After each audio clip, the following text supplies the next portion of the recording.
All organisms use energy. All physical processes involve some exchange of energy. So anytime we study science, we really consider energy, whether it's biology, chemistry, physics, or science. In biology, we tend to study how energy flows through the biosphere. We do some other things to study energy, but mostly we're concerned with how energy flows through the biosphere.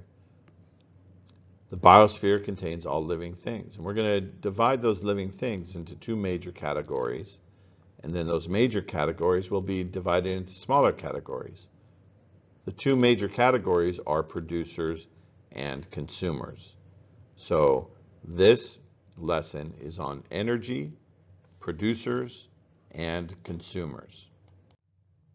Our objectives are to define primary producers. Primary producers. So you should be able to tell what a primary producer is and give examples of primary producers by the end of this lesson.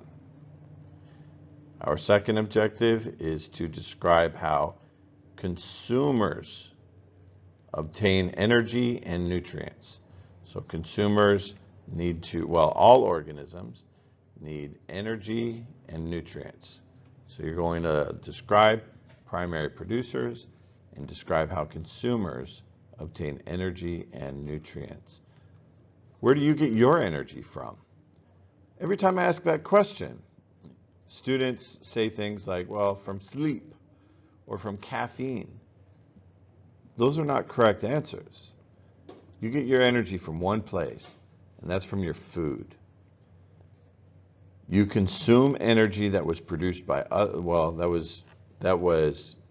rephrase that. You consume energy that was stored in chemicals that were produced by other organisms. And then your body breaks down those chemicals and uses that energy. What do you use that energy for? Well, for growing, for thinking, for your beating heart, all your metabolic processes that keep you alive. All of those things require energy.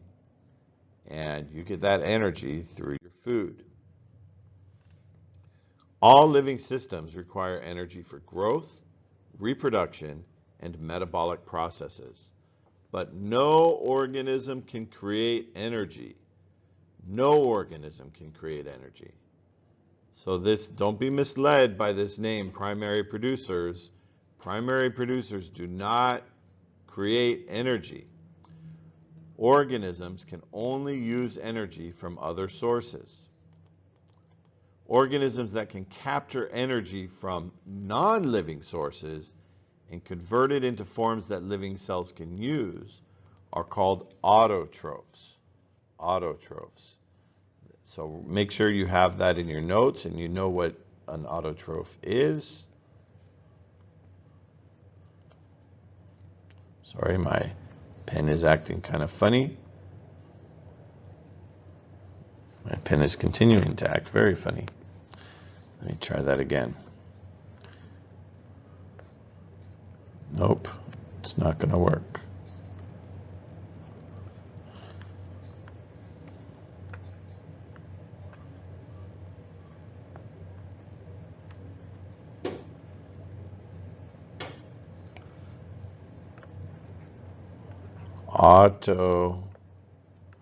Autotrophs. Autotrophs. Auto means self, troph means feeding. So an autotroph is a self-feeding organism. They produce their own food.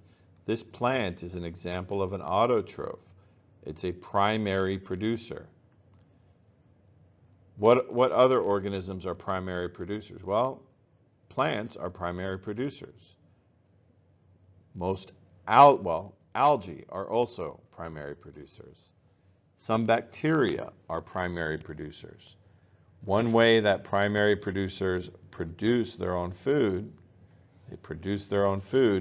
is through photosynthesis.